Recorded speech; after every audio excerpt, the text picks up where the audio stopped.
औज़ुबिल्लाहि मिनश्शैतानिर्रजीम बिस्मिल्लाहिर्रहमानिर्रहीम। इमामत जो बयान।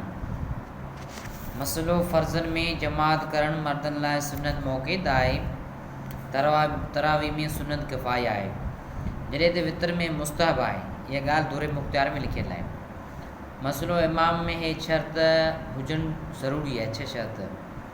पहिरीं मर्द हुजे, नंबर 2 मुसलमान हुजे, नंबर 3 आकल हुजे ऐं चरियो न हुजे, नंबर 4 बालग हुजे, छोकिरो न हुजे, नंबर 5 क़ुरान सही पढ़ी सघे, नंबर 6 उज़र न हुजे।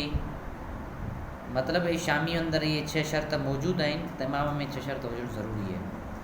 मसलो इमाम जे पोयां नमाज़ पढ़ण लाइ 10 शर्त आहिनि, जेके हेठि ॾिजनि था।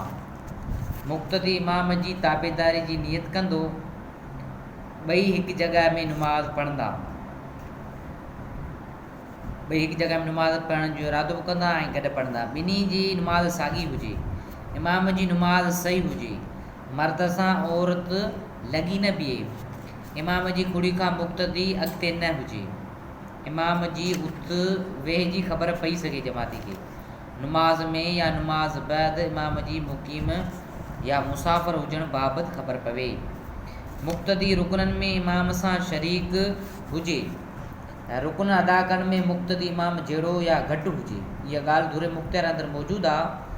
जेकॾहिं उहे शर्त न लदा विया त इक़्तिदा दुरुस्त कोन थींदी। मसलन इमाम अणपढ़ियो आहे, मुक़्तदी पढ़ियल आहे, या इमाम ज़ोर पढ़े थो ऐं मुक़्तदी नमाज़ असर पढ़े थो, मुक़्तदी जी नमाज़ न थींदी।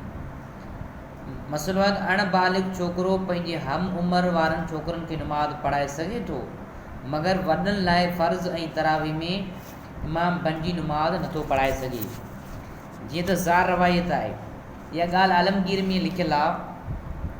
मसलो फ़ासिक़ जी इक़्तिदा करे नमाज़ पढ़णु मकरूह में तहरीमी आहे, बिदअती जी इक़्तिदा करे नमाज़ पढ़णु मकरूह आहे। ॼाणणु घुरिजे त बिदअती उहो आहे जंहिंजा अक़ीदा अहले सुन्नत वल जमात जे ख़िलाफ़ हुजनि। बेवकूफ़, व्याजी, चुगलखोर ऐं रिया कंदड़ जे पोयां नमाज़ पढ़णु मकरूह आहे। इहा ॻाल्हि दुर मुख़्तियार में मौजूदु आहे। अल्लाह साईं खे दुआ आहे त हिननि शर्तनि जो ऐं हिननि ॻाल्हियुनि जो असांखे ज़हन में हुजणु खपे, जेके मसइला फ़िक़ह में मौजूदु आहिनि।